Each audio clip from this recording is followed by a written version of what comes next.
That hammer guy.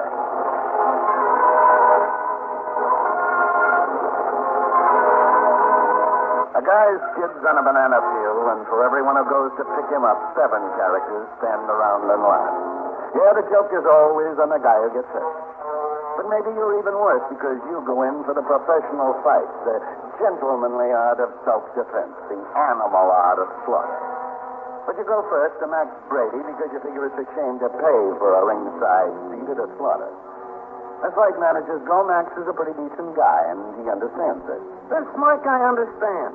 You figure for this, a man shouldn't be forced to pay. You had it just right, Max, 100%. Just like you had your take every week.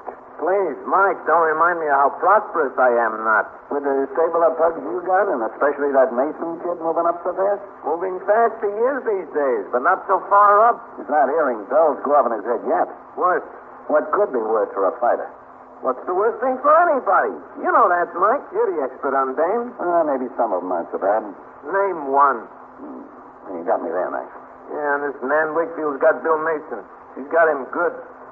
She's strictly a wrong dame from the right side of the tracks. Why'd she have to come along? I wait 10 years looking for a kid who can cop a championship, then she comes along, this Wakefield dame. I tell you, Mike, this ain't the usual dame. They're all unusual.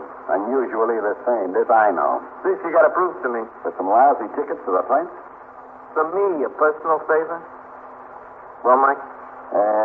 This Wakefield dame is from uptown, huh? Strictly Park Avenue. But crazy. Crazy how? Crazy for the kick. Why'd you have to pick on my Billy? They don't even speak the same language. The same in any language, Max. Hangs on them like a leech, won't let go. Got him breaking every rule in the book. Some days he's so brisk he can't go 2 rounds with a sparring bump. Okay, I'll look up this Wakefield dame. Too far you don't have to look. She's upstairs in the training gym now watching Billy work out. I mean, getting worked over.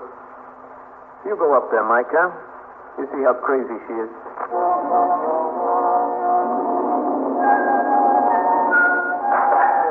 You amble into the crowd of sweat and smell they call a training gym. They're all there just the way you left them the last time you dropped in. The hackers, the grifters, the punchies, the young kids with healthy muscles and thick ideas of glory and easy bucking. You spot the Wakefield dame standing at the apron of the practice ring, a milk stole loose on her shoulders, her eyes tight on Billy Mason as he spars disinterestedly with her flabby bug. And right away you see what Max Brady meant when he said she was kick crazy. Every time the pug slaps Billy in the face, her eyes light up like a pinball. You go over and get in between her and the ring. Do you mind getting out of my way? I've been hearing interesting things about you, Miss Wakefield. Oh? My name is Mike Hanna. I'll try hard not to remember. Now, please stand aside. You remind me of a dame called Madame Lepage. Really? Yeah, she was a card who got her kids knitting while she gawked at the aristocrats' heads roll into the guillotine basket. In case you didn't know. I know. The French Revolution always fascinated me. Like fighting? Like fighters. Well, your boy up there is getting his head handed to him by that blubbery pug. Show him a little mercy and throw in your mink towel, lady. Too late. Down and out. Okay, Madame Defarge. Now knit 3 and furl 1. Nan Wakefield brushes past you and climbs up into the ring. And a change in her shocks you when she lifts Billy Mason's head from the sweaty canvas and nestles it close to her tenderly. And when his tired, pained eyes open, a warm smile spreads over her face. And then she kisses his swollen lips and purrs softly in his ear. You'd like to think it's all sickening, but you can't. Because for one long minute you imagine that your own ear is cauliflowered and caressed with husky whispers. You get out of there, but the Wakefield dame's perfume tails you like a hungry cat. Max Brady isn't in his office like he said he'd be. You try the corner pub where the fight crowd hangers-on hang out. Max hasn't shown there yet, so you slide onto a bar stool and wait. The sting of her perfume still smarts in your nostrils, so you try to erase it with a parade of bourbon. The bourbon works. In 10 drinks and 4 hours later, you reel out of the gin mill and set your compass for home. You open the front door and set a course for the bedroom. Welcome home, Mike. Your friend, Captain Pat Chambers, is sitting on the divan. Charming place you got here. Oh, I'd hoped you'd like it. I worked hard to make the color scheme suitable down to the last cigarette burn in the rush. And nobody can ever accuse Mike Hammer of having good taste. That's what I always say. What else do you say, Pat? I mean about being here. Where you been all day? Picking daisies. Yeah, you smell it. Brewery daisies. Since when do I have to account for you? Look, even I get tired of that fresh talk of yours. And all along I thought you loved me. Come on, Mike, let's have it. Where you been? My, don't we sound official? This is official. What's it about? You're friendly with Max Brady. What's he got to do with it? I want an answer. Okay. Max is a friend of mine. Matter of fact, I've been looking for him. You saw him today. I saw him this morning. Not after that? No. Now you're going to tell me what it's all about? Yeah, now I'm going to tell you. I saw Max myself, only he didn't look so good. Max is dead. Didn't take you more than one guess, did it? Yeah, he's dead with a bullet hole clear through his head. Now, you tell me how it happened. Me? How should I know? You sure did happen here in your place? What? Take a look for yourself. Your bedroom's more in a mess than ever. After you see what's left of Max Brady, you come back into the living room with Pat. He starts asking the questions, and you give the answers, but just the part you want to give him. You tell him Max has some trouble. He's got no troubles now, but you have. You managed to talk Pat into half believing you. Okay, Mike. But you knock off being Mother's little helper. Me and my squad are on this now, and I want no interference. Somebody interfered with Max Brady's living. He needed your help, and you're not stopping now. You figure you'll stop with the guy who hurt Max where he lived, when he was alive. You go back downtown to the training gym. The joint is almost emptied out, but the cloud of smell and sweat still hangs heavy in the air. Billy Mason is over in a corner working on the light bag. You looking for someone? Just found him. I lose him again. I checked around, Mason. Understand you were away from the gym here for a couple hours this afternoon. I didn't think you were interested in finding. I'm interested in their games, too. Yeah, so I noticed. I noticed you noticed. You don't worry me, Ham. My sister's your part of the lady. Story of my life. I like short stories. And short careers, according to Max Brady. If Max sends you, go back and tell him. No use telling Max anything now. It would go in one ear and out the other, just like the slug went through his head. Max is dead. Don't get hysterical with grief. Why should I? He brought you along. He made dough on it. And he lost plenty of sleep. You'll make it up now. Where were you this afternoon? You're no cop. Okay, I'll find out. So go ahead, find out. She made you change your mind about Max, didn't she? Got a mind of my own. Nobody's going to ruin my life outside the ring. Good fighters live in the ring. I just opened one side there. I didn't take any pledge to give up living when I signed with Max. And neither did Max when he signed you. He was a pretty great guy, don't you? He was level, which is a lot more than you can say for most of the characters. Let me tell you something. You think it's pretty crummy of me making around tonight, don't you? What do I care how crummy you get, but Max did. Maybe you ought to know that even managers that go around acting like Sunday school teachers have their own special kind of nightlife. What's that supposed to mean? It means that maybe Brady wasn't a real live doll. You figured. You don't have to believe me. Check with Lou Biloxi. He's no friend of mine. No, but there's someone else who is. Yeah. But just remember, Nan and I want to keep it that way. Way I figure, Mason, if it's good enough for you, it's good enough for me. A little too good for you, Hammer. But this is good enough. Yeah, that's it. That's right.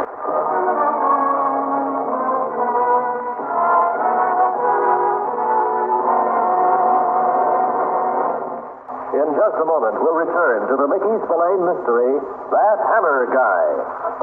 And now, back to the Mickey Spillane mystery, That Hammer Guy.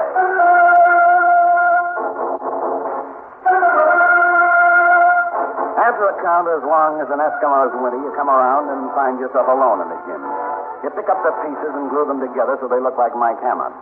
Then you remember the crack Billy Mason made about Max's special kind of nightlife. Then you feel uneasy because he mentioned Lou Biloxi's name in the next breath, and because you hate to think that Max would deal with a tin-horn scum like Biloxi. You go on the hunt for Biloxi, and you finally nail him in the steam room of an all-night Turkish bath. Out. Why don't you look where you're going? You think foot? Well, I didn't think you had any feelings, Biloxi. Well, Mike Hammer. Taking this week one, too. In a way. Nothing like it. They'd have been dead years ago, if not for this. I knew there must have been some reason you lived this long.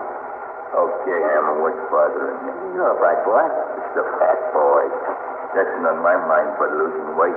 Then put this on your mind. Max Brady was shot dead. So, Max Brady owned fighters, and Lou Biloxi bet on him. So far, that's the only connection. Well, so far, so good. Maybe Brady likes the game too much to want to do just anything to win. Sometimes the wise money bull is like a loser. Maybe that's the connection. You think that's a good connection with me? You got your wires crossed, Hammer. Maybe, but that's not the way Billy Mason sees it. Mason sees only one thing these days, and the name is Nan Wakefield. If I ruled out every guy mixed up with a dame, there'd be nobody left. Not just mixed up, these are all mixed up. You mean enough to kill somebody? No mixed up with that. You tell me, Biloxi. I'm busy reducing. Well, you don't tell me, maybe he will. Well? Okay, I'll go back and see Mason again. Wait a minute. Yeah? What did you say the first time? Enough. The crowd. Sickened all around. Meaning on you, too? Not me. I don't dirty my hands with fighters. Oh, no, you're a real clean-cut fellow. But Brady sickened out. Broke training all over the place at that Park Avenue dish. That monkey around with fighters. Come on, Biloxi, let's have it. I'm sweating bullets in here, and people are dying to talk to me in comfortable places. If you want it, you can talk to the cops. You like hot spots. Somebody was trying to reach Mason for Brady. I'm not saying they did. Who it was? That's because you're not through saying. Look, Hammer. You're in this up to your fat chin, Biloxi. You want to take the rap of the first guy home with a cute story? Okay, Hammer, but you protect me. Keep talking. Look, if this is the way the gimmick went, I'd...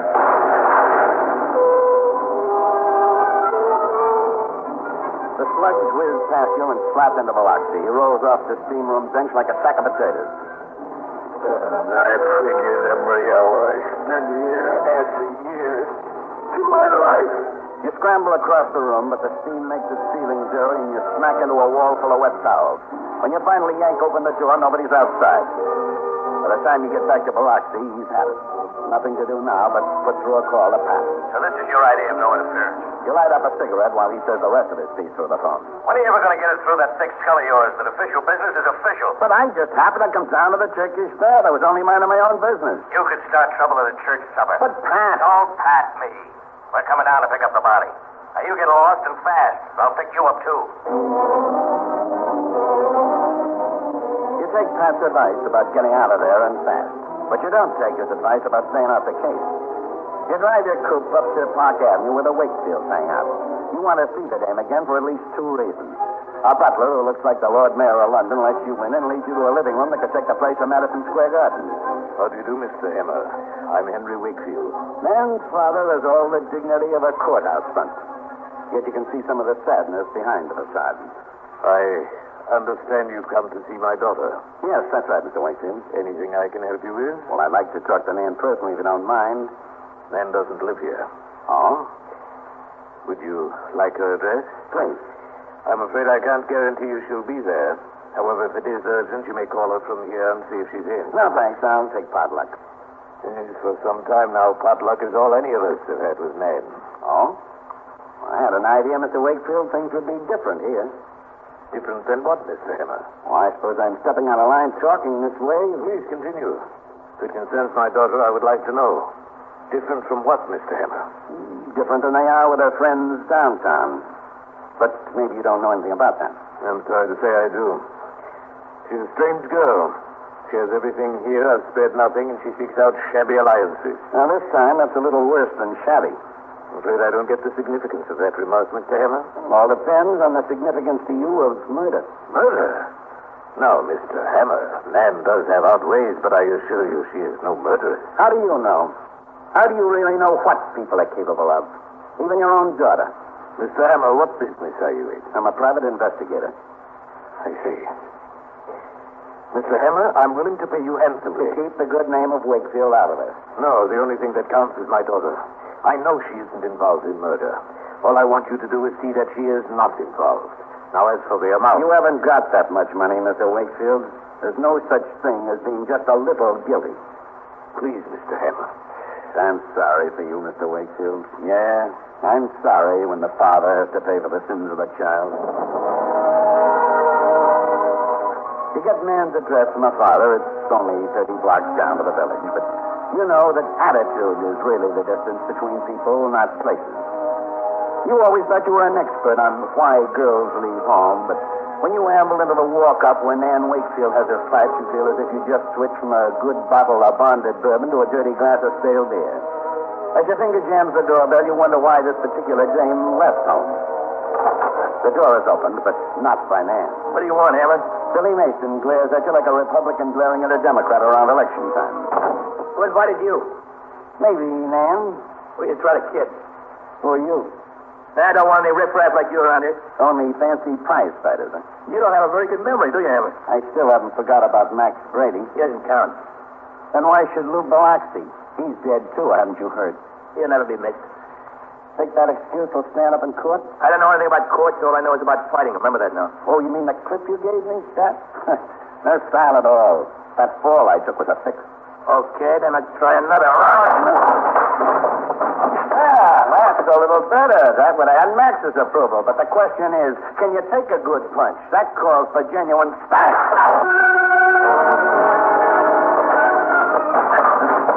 You mix it up with Billy Mason. Then you suddenly decide that his style is too good for you and you're sorry you said anything about it. But you just take it and not say a word because you know it's easier to get your head torn up than to be laughed at. You keep taking it until all you can make out is the crimson of your own blood in your fists as they keep stabbing into your face. And then you go down. But not out as you prayed. He's dragging you up for the kill. You're almost glad about this when you hear Nan's voice. Stop it. Baby. Let him alone. He asked for it. That's why I like to give it the most, when he asks for I it. said let him go. Man, and he's got it coming. Get out. Let him alone, you animal. And get out.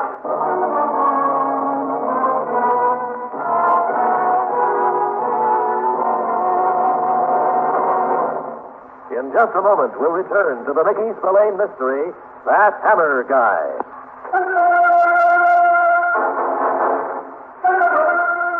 You're not sure whether we ever landed the last one. It makes no difference, because either way you crossed over into the senseless world of all good knockout victims.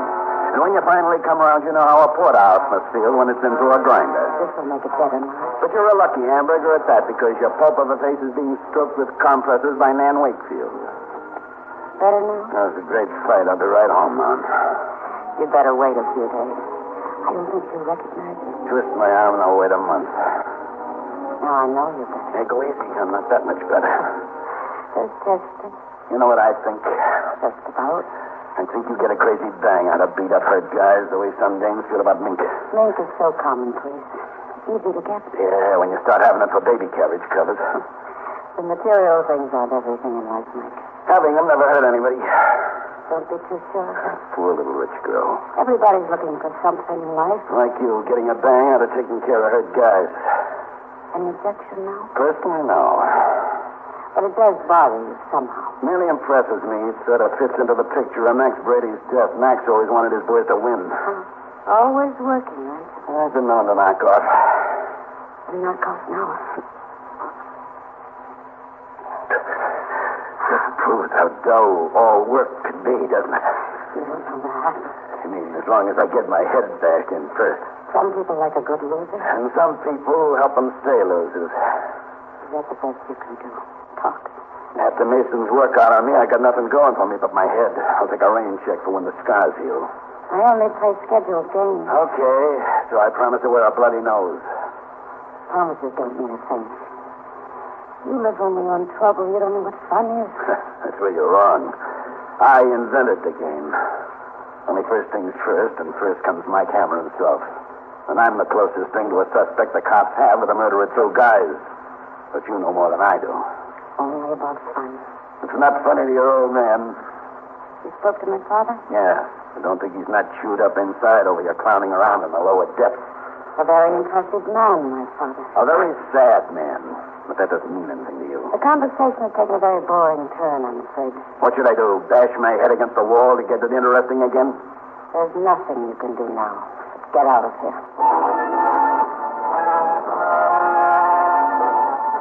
A house doesn't have to fall on you to know that the Wakefield dame and you have had it. And that what she knows is going to stay her business.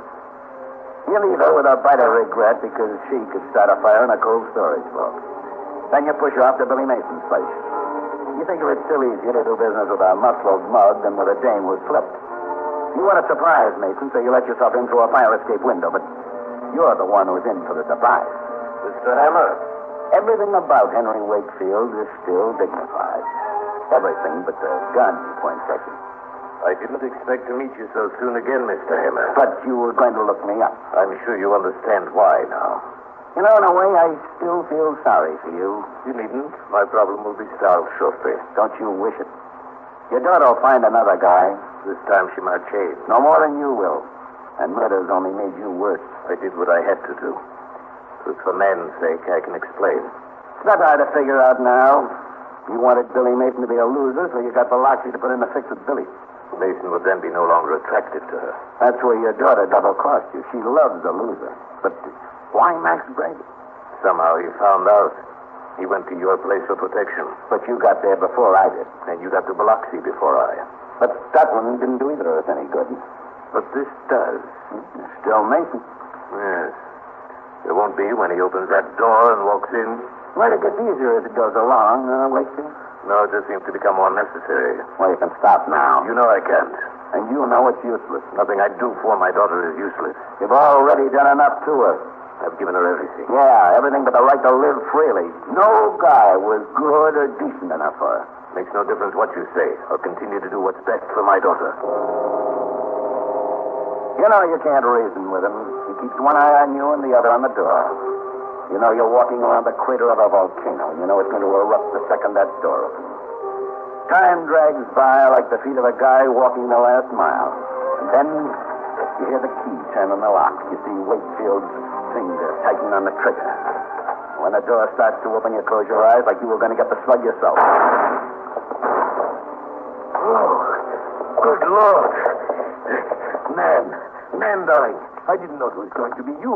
I thought it was Mason coming in. Man, call a doctor. It's only your shoulder. There's time for a doctor. Man. Hello, Mike. I was looking for you. I'll take care of her. No, go away. Man, dear, I'm here. I'll take care of you, darling. You'll be all right. Don't to me. Don't you ever dare touch me. Don't you ever dare. Mike, get him away from me. Please, get him away. The ambulance takes Nan Wakefield away, and Pat Chambers takes her father. You give Pat the whole story, and he forgives you for your interference. But when you leave Pat's office, you know that the story isn't finished yet. Not for Nan Wakefield, or for you. Now she has to relearn all about love. And you're going to do what you can to be a good teacher.